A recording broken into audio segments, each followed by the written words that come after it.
सभी दोस्तों को नमस्कार। स्वागत करता हूं आपका अपने इस चैनल गॉड ऑनलाइन क्लासेस में। दोस्तों, जैसा कि हम लोग उत्तराखंड लोक सेवा आयोग के अंतर्गत उत्तराखंड समूह भर्ती परीक्षा की तैयारी कर रहे हैं, जिसके अंतर्गत की विशेष प्रकार से पुलिस, पटवारी, लेखपाल और वन आरक्षी भर्ती परीक्षा जो अभी गतिमान है और इसके एग्ज़ाम होने वाले हैं। यहाँ तक कि पटवारी, लेखपाल और वन आरक्षी भर्ती परीक्षा की नोटिफिकेशन आ चुकी है। आप लोगों ने इसके लिए एग्ज़ाम फॉर्म फिल कर लिए होंगे या अभी करने वाले होंगे। तो दोस्तों, मैं आप लोगों के सामने कंटिन्यूअसली वीडियो लेकर के आ रहा हूँ, चाहे वो सामान्य अध्ययन का हो, चाहे वो सामान्य हिंदी का हो, चाहे वो उत्तराखंड जीके का हो।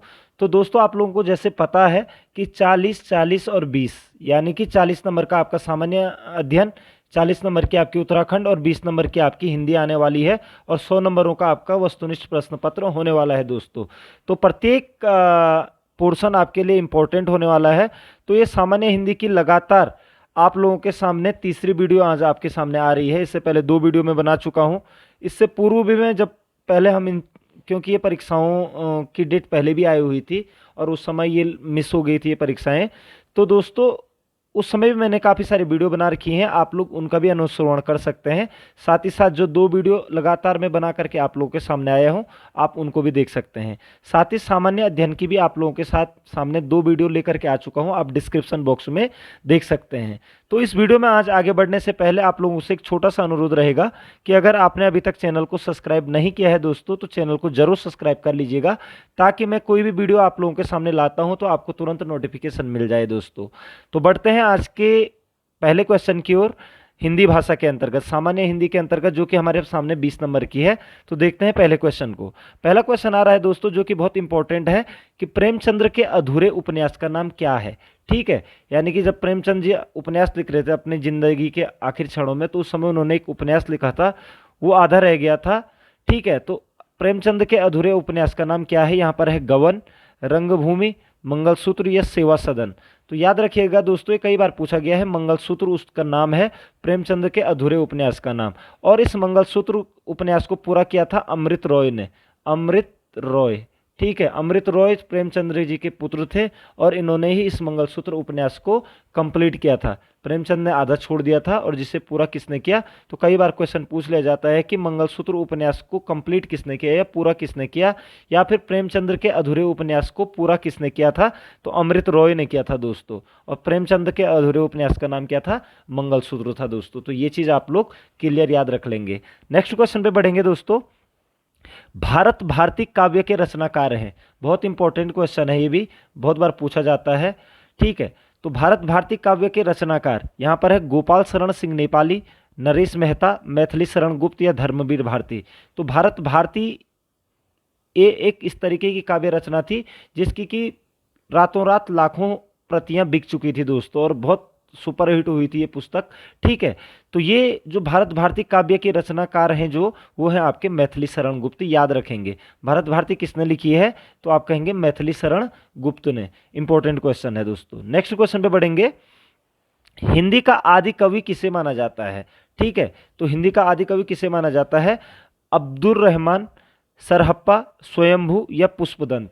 तो याद रखिएगा दोस्तों, हिंदी का जो आदि कवि जो माना जाता है वो अपभ्रंश भाषा का स्वयंभू को माना जाता है दोस्तों। याद रखिएगा, स्वयंभू। और इन्होंने अपभ्रंश में पऊम चरिऊ लिखा है दोस्तों, पऊम चरिऊ। पऊम चरिऊ के लेखक भी स्वयंभू हैं। ठीक है, और हिंदी भाषा का आदि कवि माना जाता है स्वयंभू को। याद रखिए, क्वेश्चन कई बार पूछा जाता है या फिर पूछ लिया जाता है कि पऊम चरिऊ के रचनाकार कौन है, तो आप कहेंगे स्वयंभू हैं दोस्तों। याद रखेंगे। ठीक है, अगर पसंद आ रही है दोस्तों वीडियो तो जरूर लाइक कीजिएगा, और अगर आपने अभी तक चैनल को सब्सक्राइब नहीं किया तो जरूर चैनल को सब्सक्राइब कीजिएगा। नेक्स्ट क्वेश्चन पे बढ़ेंगे। हिंदी गद्य का जन्मदाता किसे माना जाता है। ठीक है, तो हिंदी गद्य का जन्मदाता किसे माना जाता है। यहाँ पर ऑप्शन है प्रताप नारायण मिश्र, महावीर प्रसाद द्विवेदी, भारतेंदु हरिश्चंद्र, बालकृष्ण भट्ट को। ठीक है, तो हिंदी गद्य का जो जन्मदाता माना जाता है वो भारतेंदु हरिश्चंद्र को माना जाता है दोस्तों, क्योंकि भारतेंदु हरिश्चंद्र ने विभिन्न भाषाओं में अपनी साहित्यिक रचनाएं करी हैं।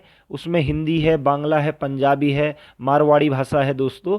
तो इसलिए भारतेंदु हरिश्चंद्र को क्या कहा जाता है, हिंदी गद्य का जन्मदाता कहा जाता है। ठीक है, नेक्स्ट क्वेश्चन पे चलेंगे। कवि कालिदास की अभिज्ञान शाकुंतलम का हिंदी अनुवाद किसने किया था।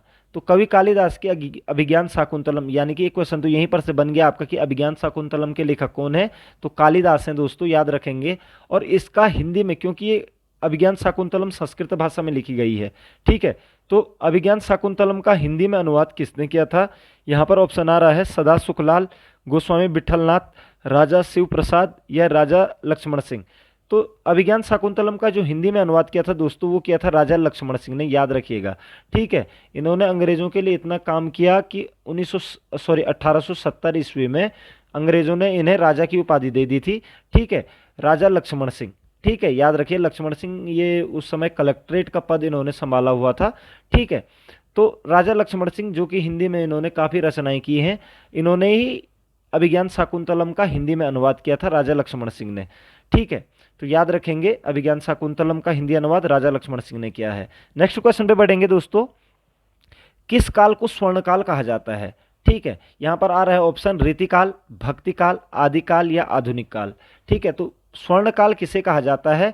तो याद रखिएगा दोस्तों, भक्तिकाल को क्या कहा जाता है, ठीक है, भक्तिकाल को क्या कहा जाता है? स्वर्णकाल कहा जाता है, क्योंकि भक्तिकाल में ही सबसे ज़्यादा साहित्यिक रचनाएं हो रखी हैं, चाहे वो अवधी भाषा में हो, चाहे वो ब्रज भाषा में हो, ठीक है। तो भक्तिकाल को ही क्या कहा जाता है? स्वर्णकाल के नाम से जाना जाता है दोस्तों, इस चीज़ को आप क्लियर याद रखेंगे। नेक्स्ट क्वेश्चन पे बढ़ेंगे, सूरदास के गुरु कौन थे? सूरदास का नाम आपने सुना होगा, कृष्ण भक्ति मार्ग शाखा के एक कवि थे और कृष्ण के ही ऊपर इन्होंने काफ़ी सारे काव्य रचनाएं की हैं अपनी। तो सूरदास के गुरु कौन थे? यहाँ पर है रामानंद, मध्वाचार्य, रामदास या वल्लभाचार्य। तो याद रखेंगे दोस्तों, सूरदास क्योंकि कृष्ण भक्ति शाखा से थे और इनके जो गुरु थे, जो प्रणेता थे कृष्ण भक्ति मार्ग के, वो वल्लभाचार्य थे। तो वल्लभाचार्य ही सूरदास के क्या थे? गुरु थे, याद रखेंगे। वल्लभाचार्य कौन थे? सूरदास के गुरु थे दोस्तों।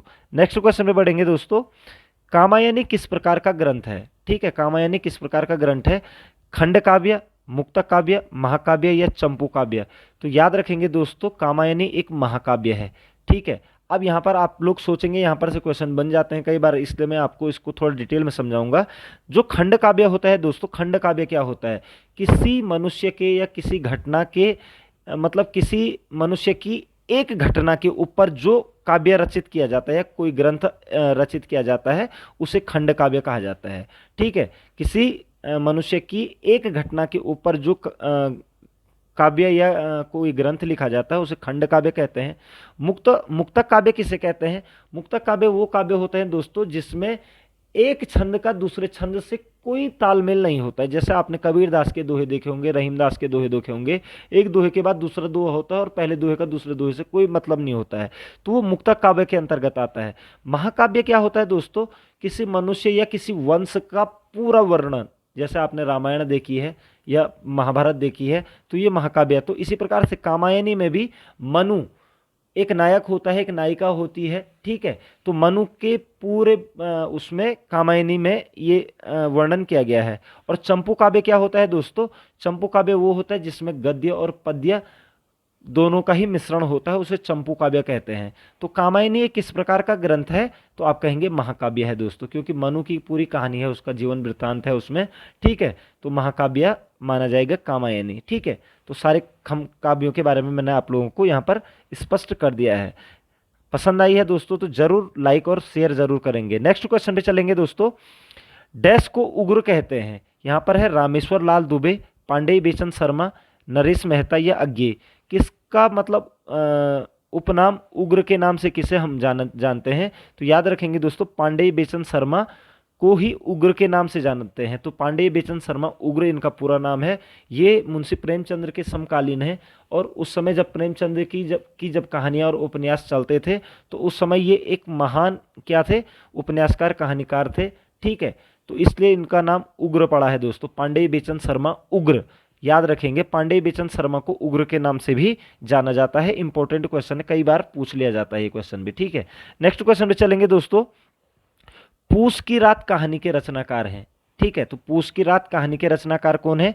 प्रेमचंद्र, शिव पूजन सहाय, निराला या प्रसाद?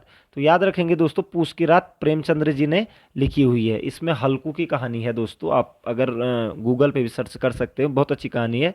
तो हल्कू की ठंडियों के दिन की कहानी है दोस्तों, काफ़ी अच्छी है। तो पूस की रात किसने लिखी है? प्रेमचंद्र ने। और ये भी क्वेश्चन पूछ लिया जाता है कि हल्कू किस कहानी का पात्र है, तो आप कहेंगे पूस की रात का। ठीक है, प्रेमचंद्र की कहानी है। ठीक है, तो याद रखेंगे पूस की रात प्रेमचंद्र की कहानी है। नेक्स्ट क्वेश्चन पे बढ़ेंगे दोस्तों। निम्न में से कंठ्य ध्वनियाँ कौन सी हैं? आपको पता होना चाहिए दोस्तों। अगर मैं व्यंजनों की बात करूं तो इसमें क वर्ग, चौ वर्ग, टो वर्ग, तो वर्ग और पो वर्ग हैं। ठीक है, अब ये ध्वनियाँ कहीं ना कहीं हमारे मुंह के अंदर से निकलती हैं। ठीक है, तो जो क वर्ग होती हैं वो कंठ्य ध्वनियाँ होती हैं दोस्तों, कंठ्य ध्वनियाँ होती हैं। चौ वर्ग, अगर चौ छो जो झो बोलोगे आपकी जीभ कहाँ लगेगी दोस्तों? तालू पर लगेगी। तालव्य, तालव्य या तालु व्यंजन कहलाते हैं। टो वर्ग में अगर आप टो बोलोगे तो टो ऊपर लग रहा है आपका और थोड़ा मुड़ रहा है, तो मूर्धन्य व्यंजन, मूर्धन्य, मूर्धन्य व्यंजन कहलाते हैं दोस्तों। ठीक है, तो थो दो धो अगर बोलोगे आप तो जीभ आपकी दांत पे लगेगी, तो दंतीय व्यंजन के रूप में होते हैं तो वर्ग। और पो वर्ग की अगर आप बात करें, पो फो बो भो आपके ओंठ मिलेंगे तो उष्ट व्यंजन के रूप में होते हैं दोस्तों, उष्ट व्यंजन। फिर योर और वो आपके संयुक्त अक्षर हो जाते हैं दोस्तों। ठीक है, तो इस तरीके से आप ये विभिन्न वर्णों की बात कर सकते हैं। तो यहाँ पर कंठ्य ध्वनियों की बात पूछी है, तो कंठ्य ध्वनि कौन सी हैं? तो आपको पता है क वर्ग क ख ग घ आता है, तो यहाँ पर क ख ऑप्शन पहले में ही है, तो ये आपका आंसर हो जाएगा। कंठ्य ध्वनियाँ कौन सी हैं? क ख हैं। ठीक है, नेक्स्ट क्वेश्चन पे चलेंगे। स्थान के आधार पर बताइए कि मूर्धन्य व्यंजन, मूर्धन्य व्यंजन मैंने आप लोगों को अभी बताया दोस्तों कि मूर्धन्य व्यंजन जिसमें जीभ ऊपर तालू पर लग करके मुड़ती है। ठीक है, तो मूर्धन्य यानी कि टो वर्ग, तो टो ठो डो ढो, तो यहाँ पर स्थान के आधार पर बताए मूर्धन्य व्यंजन, तो गो घो, जो झो, डो ढो या पो फो, तो आपका आंसर हो गया टो ठो डो ढो यानी कि डो ढो। तो यहाँ पर क्या हो रहा है? जीभ मुड़ रही है, तो मूर्धन्य व्यंजन हो जाएगा दोस्तों। नेक्स्ट क्वेश्चन पे चलेंगे दोस्तों। निम्न में से अल्प प्राण वर्ण कौन से हैं? अल्प प्राण वर्ण याद रखिएगा दोस्तों, प्रत्येक वर्ग के पहले और तीसरे अक्षर, पहले और तीसरे अक्षर जो होते हैं वो आपके अल्प प्राण होते हैं। जैसे क ख ग घ है तो क पहला है तो क अल्प प्राण होगा, फिर क महाप्राण, ख महाप्राण हो जाएगा, फिर ग क्या हो जाएगा? अल्प प्राण हो जाएगा। यानी कि पहला और तीसरा क्या होते हैं? आपका अल्प प्राण होता है। तो यहाँ पर है ओ आ, तो ओ के बाद आ महाप्राण है दोस्तों। ठीक है, इसलिए ये नहीं हो पाएगा। क और गो, को खो गो, तो ये हो जाएगा दोस्तों, ये अल्प प्राण के अंतर्गत आ जाएगा। इसी प्रकार से थो और धो, तो के बाद आता है थो, तो इसलिए ये महाप्राण व्यंजन के अंतर्गत आ रहा है। और उसके बाद पो, पो के बाद आता है फो, ये भी महाप्राण में आ रहा है, इसलिए ये भी नहीं होगा। तो को और गो क्या हो जाएंगे दोस्तों? आपके अल्प प्राण वर्ण के अंतर्गत आ जाएंगे दोस्तों। तो याद रखेंगे प्रत्येक वर्ग के पहले और तीसरे वर्ण को हम क्या कहते हैं? अल्प प्राण कहते हैं, और दूसरे और चौथे को हम क्या कहते हैं? महाप्राण कहते हैं दोस्तों। याद रखिएगा महाप्राण। ठीक है, ठीक है, दूसरे और चौथे को। ठीक है, याद रखिएगा। और जो पांचवा व्यंजन होता है वो नासिक्य हो जाता है। ठीक है, नेक्स्ट क्वेश्चन पे चलेंगे। हिंदी वर्णमाला में अयुग्वाह वर्ण कौन से हैं? अयुग्वाह वो होते हैं, वो वर्ण होते हैं दोस्तों जो ना कि स्वरों में होते हैं और ना ही व्यंजन कहलाते हैं, वो अयुग्वाह कहलाते हैं। ठीक है, तो यहाँ पर ओ आ, उसके बाद ई उ और अंग हो, तो ओ आ ई उ ये आपके सारे क्या हैं? स्वर हैं दोस्तों। लेकिन अंग ओह ऐसे हैं जो ना तो स्वरों के अंतर्गत आते हैं और ना ही व्यंजनों के अंतर्गत आते हैं, अतः इन्हें क्या कहा जाता है? अयोगवाह कहा जाता है दोस्तों। याद रखिएगा, अयोगवाह वर्ण कहा जाता है अंग और ओह को। ठीक है, यानी कि जब अंग को बोल रहे हैं हम, तो हवा का क्या हो रहा है? बोलने में बीच में जब एक वर्ण बोल रहे हैं तो बीच में हवा जा रही है बीच में, तो कहीं ना कहीं अयुग्वाह वर्ण कहलाते हैं ये। ठीक है, तो अंग और ओह आप याद रखेंगे कि अयुग्वाह वर्ण कहलाते हैं। नेक्स्ट क्वेश्चन पे बढ़ेंगे। निम्न में बताइए कि किस शब्द में द्वित्व व्यंजन है? द्वित्व व्यंजन किस में है? पुनः, इलाहाबाद, दिल्ली या उत्साह। याद रखिएगा दोस्तों, वे वर्ण जब दो लगातार ऐसे वर्ण आते हैं जो जिसमें से पहला वर्ण आपका स्वर रहित, यानी कि जिसमें स्वर न हो, और दूसरा स्वर सहित होता है, उसे द्वित्व व्यंजन कहते हैं। स्वर रहित और स्वर सहित वाले व्यंजन क्या कहलाते हैं? आपको पता है, या तो आधा अक्षर होगा, आधे अक्षर, जैसे मैंने आधा क लिखा, ये भी आपका क्या है, स्वर रहित है, यानी कि इसमें कोई स्वर नहीं है। या मैंने क लिखा और इसके नीचे हलंत लगा दिया तो इसमें भी क्या नहीं है, स्वर नहीं है। लेकिन अगर मैं क लिख रहा हूं दोस्तों तो इसमें स्वर ओ आ रहा है पीछे से, ठीक है। तो जब ऐसे वर्णों का मिलाप होता है कि एक जैसे वर्ण आते हैं जिसमें कि पहला वर्ण क्या हो, स्वर रहित हो, यानी कि जिसमें स्वर ना हो, और दूसरा स्वर सहित हो, तो उसे द्वितीय व्यंजन कहते हैं। अब यहाँ पर पुनः में तो ऐसी स्थिति बन नहीं रही, इलाहाबाद में भी नहीं, दिल्ली में बन रही है। एक आधा लो आ रहा है, उसके बाद पूरा लो आ रहा है, ठीक है। तो आधा लो स्वर रहित है और पूरा लो स्वर सहित है दोस्तों, ठीक है। तो दिल्ली आपका क्या हो जाएगा, क्या हो जाएगा, द्वितीय व्यंजन। जैसे आपका पक्का, ठीक है, कच्चा, ये आपके किस तरीके हैं, द्वित्व व्यंजन है दोस्तों। इसी प्रकार से दिल्ली भी आपका क्या है, द्वित्व व्यंजन है। और इंपॉर्टेंट है दोस्तों, यहां पर से क्वेश्चन आते हैं, मैंने आपको पूर्णतः समझा दिया है। आई होप आप लोग समझ चुके होंगे। तो द्वित्व व्यंजन समझ गए होंगे आप कि पहला स्वर रहित और दूसरा स्वर सहित अगर वर्ण लगातार आते हैं तो उन्हें हम क्या कहते हैं, द्वित्व व्यंजन कहते हैं। जैसे पक्का हो गया तो आधा क आ रहा है इसमें, यानी कि ये स्वर रहित हो गया, और क फिर का आ रहा है तो आ की मात्रा आ रही है उसमें। कच्चा में चो बिना स्वर के है, ठीक है, आधा चो आपका बिना स्वर का होगा, ठीक है ना। तो ये कह सकते हैं हम। तो नेक्स्ट क्वेश्चन पे बढ़ेंगे दोस्तों। शुद्ध वर्तनी का चयन कीजिए। इस तरीके का क्वेश्चन भी कई बार पूछा है और यही क्वेश्चन आपका कई बार पूछा गया है। तो शुद्ध वर्तनी का चयन, यहाँ पर प्रतिष्ठा, प्रतिष्ठा, प्रतिष्ठा, प्रतिष्ठा। तो यहाँ पर देखेंगे दोस्तों, ऑप्शन नंबर बी को आप देखेंगे तो ये बिल्कुल सही है, प्रतिष्ठा को ऐसे ही लिखा जाता है, ठीक है। तो ये इसका आपका आंसर हो जाएगा। नेक्स्ट क्वेश्चन पे चलेंगे। दो अथवा दो से अधिक शब्दों से मिलकर बने हुए नए सार्थक शब्द को क्या कहते हैं। दो या दो से अधिक शब्दों से, शब्दों की बात पूछ रहा है, बोल रहा है दोस्तों, ये दो या दो से अधिक शब्दों से मिलकर बने हुए नए सार्थक शब्द को क्या कहते हैं। यहाँ पर ऑप्शन है संधि, समास, अव्यय या छंद। तो याद रखेंगे दोस्तों, दो या दो से अधिक शब्दों से मिलकर बने हुए नए सार्थक शब्द को समास कहते हैं। क्या कहते हैं, समास कहते हैं। और दो या दो से अधिक वर्णों के मेल को क्या कहते हैं, संधि कहते हैं। वर्णों के मेल को संधि कहते हैं और शब्दों के मेल को समास कहते हैं दोस्तों, याद रखेंगे, ठीक है। नेक्स्ट क्वेश्चन पे चलेंगे दोस्तों। उत्पत्ति के आधार पर शब्द के कितने भेद होते हैं। तो उत्पत्ति के आधार पर शब्द के कितने भेद होते हैं, यहाँ पर ऑप्शन है 2, 4, 6 या 8। तो याद रखेंगे, उत्पत्ति के आधार पर 4 भेद होते हैं शब्द के। पहला होता है तत्सम, तत्सम। दूसरा होता है तद्भव, तद्भव। तीसरा होता है देशज, और चौथा होता है विदेशज, विदेशज, ठीक है दोस्तों, याद रखेंगे, विदेशज, ठीक है। तो ये 4 प्रकार के उत्पत्ति के आधार पर शब्द के 4 भेद होते हैं, तत्सम, तद्भव, देशज और विदेशज। तो आपका आंसर हो जाएगा 4 दोस्तों। नेक्स्ट क्वेश्चन पे बढ़ते हैं दोस्तों। निम्न में रूढ़ शब्द कौन सा है, ठीक है। रूढ़ शब्द क्या होते हैं, जिसको के खंड नहीं किए जा सकते हैं, या जिसके खंड करने पर उसका अर्थ अनर्थ हो जाता है, समझो, यानी कि कोई अर्थ नहीं निकलता है। तो यहाँ पर ऑप्शन है मलयज, जलज, पंकज या वैभव।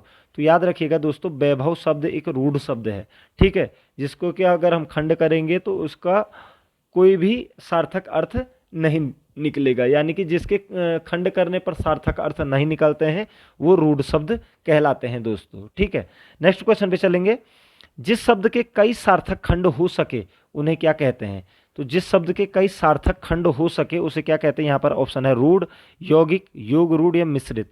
तो याद रखना दोस्तों, जिस शब्द के कई सार्थक खंड हो सकते हैं उसे यौगिक शब्द कहते हैं, ठीक है, यौगिक शब्द कहते हैं। जैसे हम कह सकते हैं कि विद्यालय, ठीक है, विद्यालय, विद्यालय, ठीक है। तो इसका क्या हो जाएगा, विद्या प्लस आलय, ठीक है। तो जिस शब्द के अब दोनों के सार्थक विद्या और आलय, ठीक है, दो अलग अलग क्या हो गए, सार्थक खंड हो गए हैं, तो वो क्या कहलाते हैं, यौगिक शब्द कहलाते हैं, ठीक है। तो यौगिक शब्द आप समझ गए हैं कि जिसके कई सार्थक खंड हो सकते हैं उसको हम क्या कहते हैं, यौगिक शब्द कहते हैं। नेक्स्ट क्वेश्चन पे चलेंगे। निम्न में कौन यौगिक शब्द है। तो यहाँ पर ऑप्शन है लेखक, पुस्तक, विद्यालय या योगी, यानी कि जिसके हम खंड कर सकते हैं सार्थक खंड। तो यही चीज़ मैं अभी समझा चुका हूँ। तो विद्यालय आपका क्या हो जाएगा, यौगिक शब्द कहलाएगा दोस्तों। नेक्स्ट क्वेश्चन पे बढ़ेंगे दोस्तों। योग रूढ़ शब्द कौन सा है, योग रूढ़ शब्द कौन सा है। पीला, घुड़सवार, लंबोदर या नाक। देखिए दोस्तों, जो योग रूढ़ शब्द होते हैं वो दो या दो से अधिक शब्दों के मेल से जो बनते हैं और जिनका एक निश्चित अर्थ या प्रचलित अर्थ निकलता है। ठीक है, तो यहाँ पर लंबोदर देख रहे होंगे, लंबा है उदर जिसका। ठीक है, लंबा और उदर की बात हो रही है और लंबोदर का एक प्रतिष्ठित अर्थ निकलता है। गणेश जी को हम क्या कहते हैं?